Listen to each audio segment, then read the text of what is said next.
Hello, hi, I'm Lottie. I'm Sneezy Ferret. The reason why I look a mess, I'm having major issues with my heart right now. Don't worry, seeing a cardiologist. It's just I now look constantly really pale, and this lighting is showing up every single wrinkle on my face.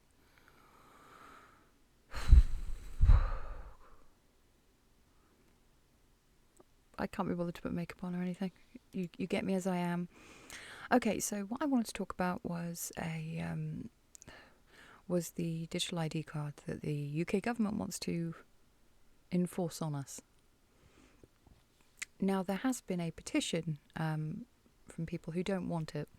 It's nearly at 3 million now.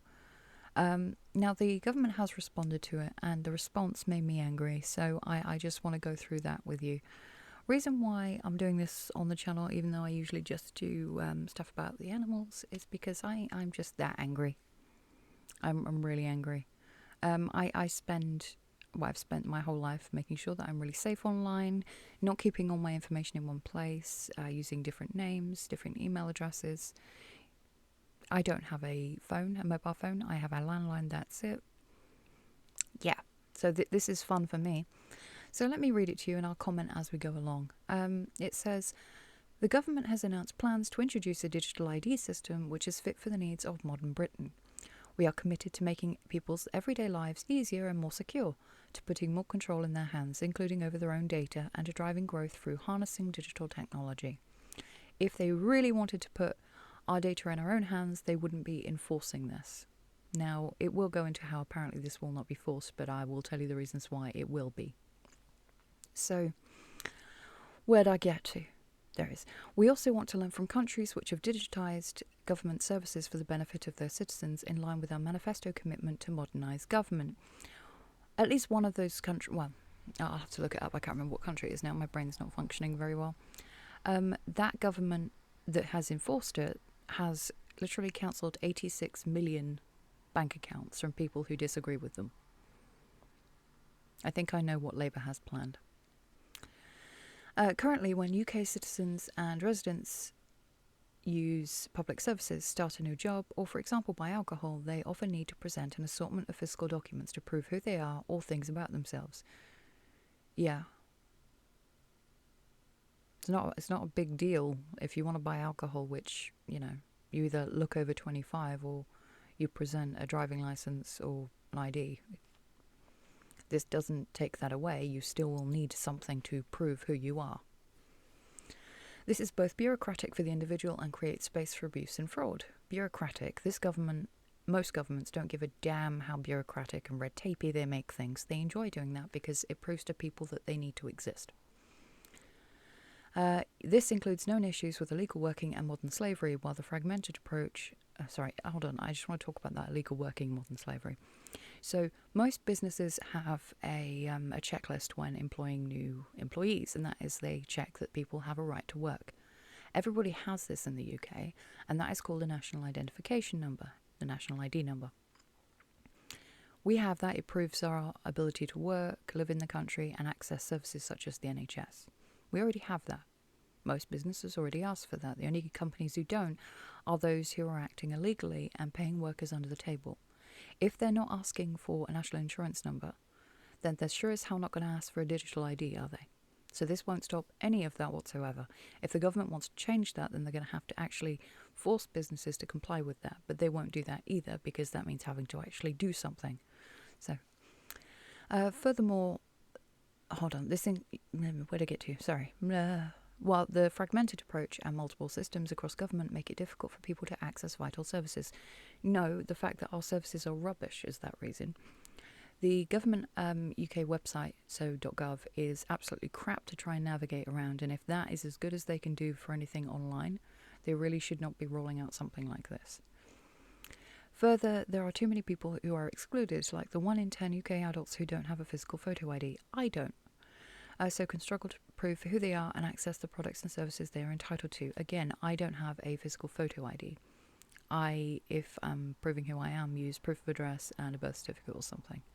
Is it awkward? Yeah, a little bit sometimes, but I prefer that than having... I just don't need things. I can't go abroad because that would mean having to leave my animals, and I take on the animals because I love them and don't want to leave them with somebody else. To tackle these interlinked issues, we will introduce a new national digital ID. So this petition, what they've basically responded to is people going, we don't want it. You're going, well, tough, you're having it anyway. This is not a card, but a new digital identity. I don't want one.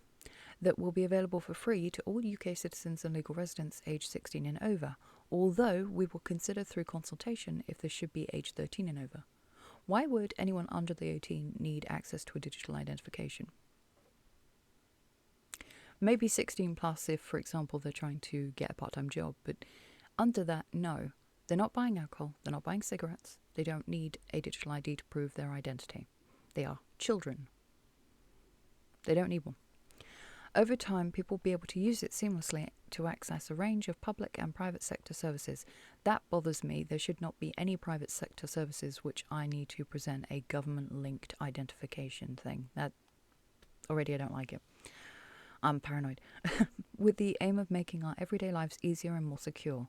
It will not be compulsory to obtain a digital ID, but it will be mandatory for some applications. Well, of course it's going to end up being mandatory because you're going to end up needing it to enroll a child into school or to rent or buy a house, to open a bank account, that kind of thing. So if you want to live your life at all, unless you want to live as a hermit in a hole somewhere, you will need it. So therefore, if you need something, it is mandatory. Let's just play on words. Doobie-doobie-doo. For example, the new digital ID will build on gov.uk One Login and the government.uk wallet. It's crap. I've used that website and it's rubbish. It never works properly. It has a tendency of not maintaining anything. If something can be built by the government to be that useless, and it seems like they're even admitting it's useless, why would I trust them with something like this? Over time, this system will allow people to access government service, such as benefits or tax records. It'll also be doctor's surgeries and stuff like that, and doctor's surgery is already bad enough to try and contact. I know that because I had to try that this morning. It will significantly streamline interactions with the state, saving time and reducing frustrating paperwork, while also helping to create opportunities for more joined-up government services. Or you could just sort that crap out yourselves, because it's already rubbish, and this is not going to help much. For instance, Estonia's system reportedly saves each citizen hours every month by streamlining unnecessary bureaucracy, and the move to becoming a digital society has saved taxpayer money. I think what they said was that the rollout of this system will cost $1 billion, so that's not saving us money. Secondary, I don't know anyone who spends several hours a month trying to contact the government. What would you be trying to contact them over? It's pointless. It's a bit like trying to contact the police at the moment. By the end of this parliament, employers will have to check the new digital ID when conducting a right-to-work check. They should be doing that anyway, and that can be done without a digital ID. Again, national insurance numbers exist for a reason. This will help combat criminal gangs who promise access to the UK labour market in order to profit from dangerous and illegal channel crossings. Other things can help with that too. It's called the Navy. It will create a fairer system between UK citizens and legal residents, crack down on forged documents, and streamline the process for employers, driving up compliance. I hate when the government uses words such as compliance because it makes me feel uncomfortable. Yeah, it's not going to make things fairer for UK citizens because this will have to be something that UK citizens do get, but illegals won't. Again, they could deal with illegal immigration in so many other ways, but they choose not to. Now, I've heard many reasons as to why people believe they don't do anything about it. Some of them are called conspiracy theories, but even some of them seem more accurate. So, yeah, this is probably so that they've got a better voting base to vote in idiots. Further, where did I get to? I'm sorry. Further, it will create business information showing where employers are conducting checks, so driving more targeted action against non-compliant employers. Or they could do that anyway. They don't need that. For clarity, it will not be a criminal offence to not hold a digital ID, and the police will not be able to demand to see a digital ID as part of a stop and search. Go back to what I said earlier about how something that it's not mandatory becomes mandatory. Privacy and security will also be central to the digital IT program. We will follow data protection law and best practice in creating a system which people can rightly put their trust in. Now, let's think about how the government deals with private and confidential information that can literally put people's lives at risk. How about the Afghan nationals, the translators, etc., who had thousands of their data points released by an idiot who sent an email, unencrypted, that then put their lives at risk of terrorist groups in the area. Yeah, I trust the government with my information. The new system will... People in the UK already know and trust digital credentials held in their phone wallets to use in their everyday lives, from paying for things to storing boarding passes. Now, earlier on when I was thinking about this, I just dismissed this as some people don't trust it. But then I thought about it a bit more. See, here's the thing. When private companies that have something to lose, such as financial reasons, they're more likely to set up a better security system. So if you do have something such as a digital credential saved on your phone, then let's say it's for your banking account, your bank will make sure that it's well encrypted. I don't think the government actually gives a damn that much that they're going to put that much effort in. Digitally checkable digital credentials are more secure than physical documents, which can be lost, copied, or forged, and often mean sharing more information than just what is necessary for a given transaction. That is absolutely ridiculous. It doesn't make any sense. That's not true. If you are really rubbish at holding information online, sorry, that's not really the way to put it, but if you keep it unsecure, then it's going to be easier to forge. I'll put those thoughts in a better way later on, but anyway. The new system will be designed in accordance with the highest security standards to protect against a comprehensive range of threats, including cyber attacks. Again, they don't seem to need to worry about cyber attacks for leaking information when they do it on their own very well. The new system will be... we will launch a public consultation in the coming weeks and work closely with employers, trade unions, civil society groups and other stakeholders to co-design the scheme and ensure it is as secure and inclusive as possible. So not a public consultation about whether or not people want this, but just one about how they're going to build it. Following consultation, we will seek to bring forward legislation to underpin this system. And according to Black Belt Barrister, perhaps change already existing laws in regards to data and security, because some of them that exist would not allow the government to do this in the first place. This is my hill to die on. Again, I've spent my whole life being so cautious with my own personal information, using, different identities, different email addresses, not because I have something to hide. Well, I do actually. The thing that I want to hide is my identity because I don't want someone stealing it. What I'm hiding is for my privacy. I don't upload pictures of my family to random social media accounts. All of mine are private and in different names. I only have a couple of people on there following me, and they're people who I know, and they're friends, people I actually know physically, and people who I trust. I'm very cautious about that kind of thing. So to be forced to hand over all my information to a government that I don't trust, I feel like I'd probably be safer if I was to sell my own information to a private company, because at least I know what would be happening with it. This is going to go badly.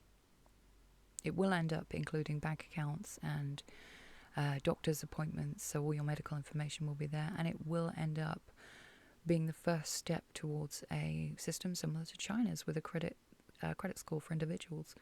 And I don't want that. Most people don't want that. In fact, most people just want to be left the hell alone. If the government wants to remove red tape, well, then they can do that. But this isn't about that. This is about giving themselves something to do or having more control over the citizens. The only reason they've included this spiel about how it will help with illegal immigration is because they're hoping that the right will then look at that and go, well, we want that, so yeah, we agree to it. Truth is, though, this isn't a right-left problem. Both the right and left seem to agree on this point. Nobody wants this. Apparently, they did a study and the majority of people wanted it. I'd love to know who signed this study, because everyone I've met, and it's a lot of people, both, again, right, left, old, young, employed, unemployed. Doesn't matter about nationality, minority, it doesn't matter. Everybody seems to be in agreement. They do not want this. So where did they do the study? Was it just politicians? Did they just ask MPs? Because, again, nobody seems to want it. And it's going to be very expensive, because anything that the government says is going to cost something, it will cost like 4 times as much. We all know that. The other thing is that there seem to be a lot of companies who are really interested in the data points that this will produce for them. And all of them are data selling companies. So, yeah, I won't go into that deeply because, I'll just get called conspiracy theories, that kind of stuff. It's not a conspiracy theory when it's happening. And I'm sick to death of being called paranoid. I call it myself. I am paranoid. I'm happily paranoid these days because no one's going to protect me but me. And the same goes for everybody else out there. We need to fight this, and we all need to do it. Now, the British are really good at minding their own business. Everybody leaves each other alone, except in one case scenario, which is when something bad happens. When something bad happens, be it war or anything else, we all gather together and we all fight for what is good and right. And I'm really hoping that that is what we can all do for this. Hoping. But I got a funny feeling that no matter what we do, it's not going to stop. They want this, they will go for it. So, comment your thoughts. Maybe you disagree with me. Maybe you really want this. I'd love to hear your reasons, actually, if you really do. So, yeah. Thank you for listening to me rant. Have a great day, everybody, and I will see you in the next video.